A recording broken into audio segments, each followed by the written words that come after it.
Assalamualaikum warahmatullahi wabarakatuh. Pasangan ingin berpisah karena sulit berkomunikasi dan merasa tidak ada cinta lagi ke kita.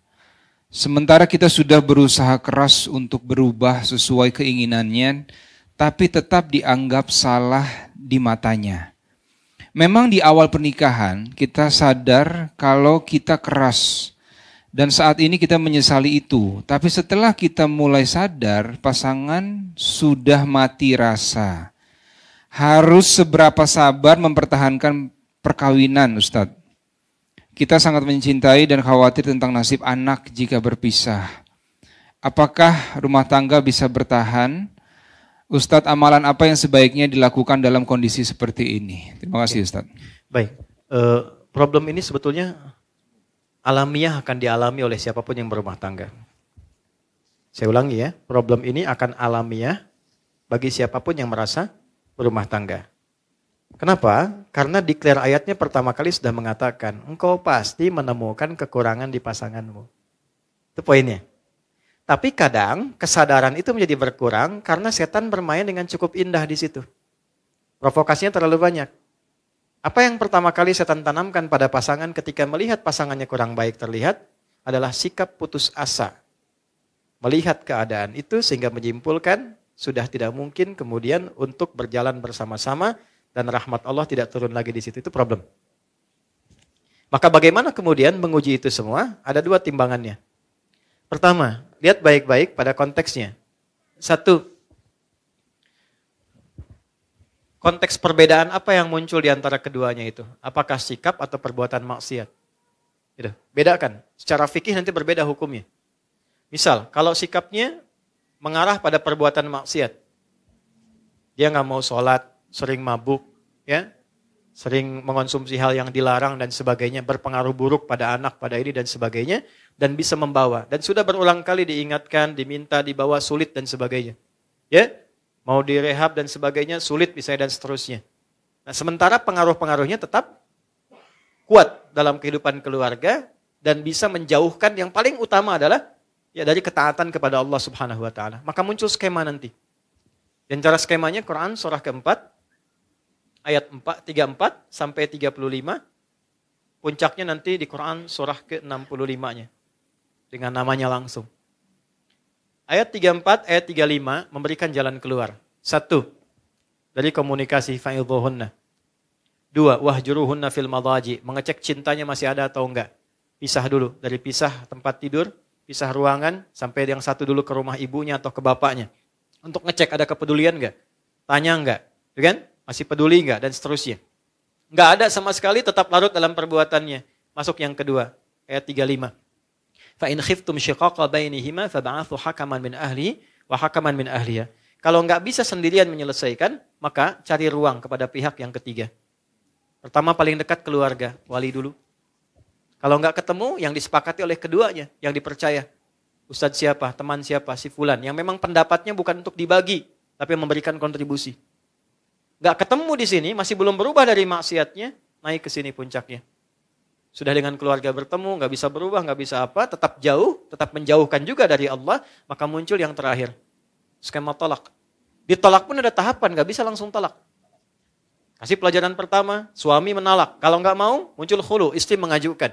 Kalau istri mengajukan, sifatnya fasah, dipisahkan oleh hakim. Ya, dipisahkan ini nggak seperti talak yang biasa. Kalau yang biasa, rujuk sekali, memperbaiki. Itu rujuk, itu jangan dipandang rujuk, nggak begitu. Ya, 3 kali suci itu diberi jeda. Supaya berpikir. Jadi spirit tolak awalnya bukan memisahkan. Awalnya menyatukan.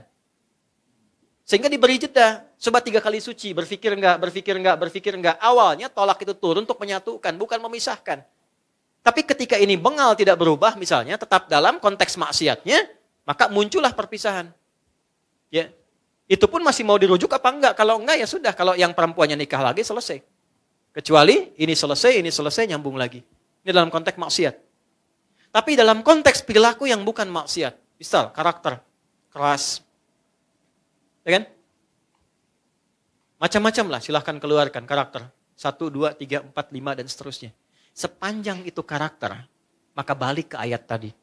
Aku pasangkan, kata Allah, dia dengan karakternya kepadamu karena hanya engkau yang bisa mendulang pahala dari sifat kurangnya untuk mengeluarkan sifat baikmu. Memang pahalanya ada di situ. Kan pengen surga, pengen baik, pengen mulia. Tapi bukan berarti terus-terusan begitu, bukan. Nanti ada jalannya. Ada jalannya. Maka yang pertama apa yang harus dilakukan? Satu, serahkan dulu kepada Allah dengan menerima. Ya Allah, terima kasih engkau kirimkan dia untukku. Ya kan? Bukan yang lainnya. Untuk meningkatkan sisi-sisi positif yang mungkin aku bisa tampilkan dalam kehidupan. Satu poin. Dua, saya agak cepat. Minta sama Allah, doa. Ya Allah, engkau kirimkan dia kepada aku bukan pada yang lain. Dan engkau janjikan dalam keberpasangan ini untuk saling menyempurnakan. Mohon turunkan sifat kerasnya menjadi lemah lembut. Bagaimana cara melakukannya? Ya, gak usah di depannya. Keras amat sih. Kenapa harus begitu sih? Capek begitu. Bangun malam, sholat. Di sampingnya. Minta sama Allah. Habis sholat minta sama Allah. Jaharkan aja. Nangis gak apa-apa. Ya Allah, terima kasih kau kirimkan suami kepada aku. Dia memberikan kebutuhanku, duniaku. Semua tercukupi baik untuk anak-anak sebagainya. Cuman mohon ya Allah. Engkau yang maha lembut. Lembutkan dia ya Allah. Sebagaimana ibuku bersikap lembut kepadaku. Ayahku gak pernah menyakitiku. Lembutkan dia ya Allah. Berikan kesabaran kepadaku untuk menerima ia menjadi lebih lembut dalam kebaikanmu. Minta kan.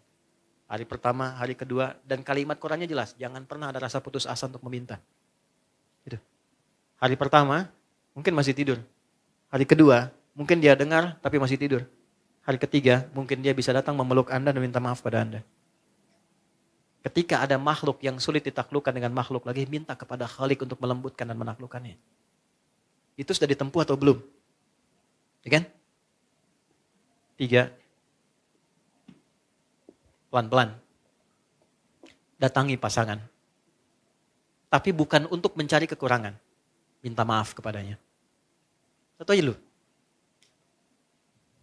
Dan gak usah gengsi. Aku minta maaf.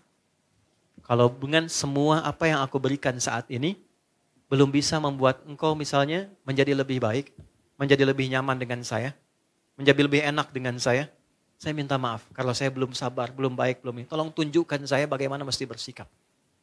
Minimal turunkan dulu tensinya. Setidaknya ada rasa maaf yang turun. Kalau sudah sedikit frekuensinya turun, lebih mudah untuk menatanya. 3, kalau belum bisa dilakukan, terakhir ayat 35. Faba'athu hakaman min ahlihi wa hakaman min ahliha. Cari orang bijak yang bisa didengar. Kalau 1 dan 2 sudah tidak bisa saling mendengar satu dengan yang lainnya. Cari orang bijak untuk memberikan nasihat-nasihat terbaik.